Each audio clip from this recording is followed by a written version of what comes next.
metal spoons, old fashioned, because they were the first spoons that were played years and years ago at sessions, and they were held with the forefinger in the centre and played like that, and would often hurt your forefinger as well.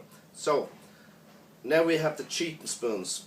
Cheating because we put them into a block. So now we only have to hold the handle and cup. Now you don't move your hand up and down, you move the spoons up and down, and it's that cup that gives the sound. And that ringing tone, there's a sustain on the spoon. Now we do 4 different types of spoons. That's the metal ones. Next ones I have then are the egg cup spoons. These are made of mulberry and nice wooden.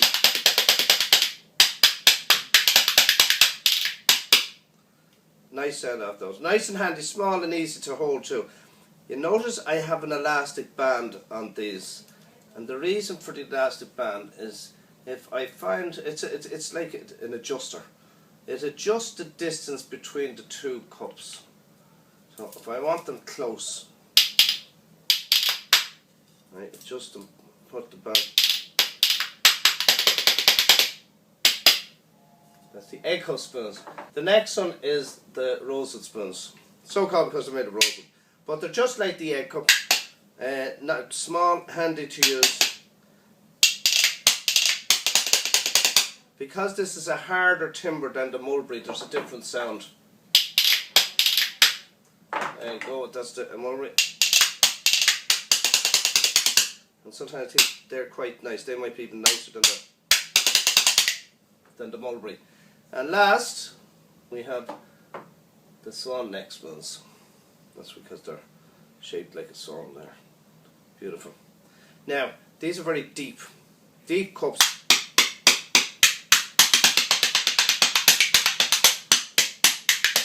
To give a deeper tone on them. And there's 2 notches at the top here, just to keep your fingers stiff like that. Run the spoon down them. You get 1, 2, 3, 4, 5, 6. You need to play these between your thumb and forefinger, thumb back.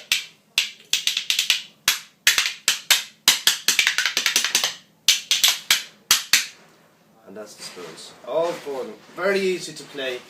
Great in the session. Don't have to have them too loud either. You can be quiet or loud, whatever you like with them.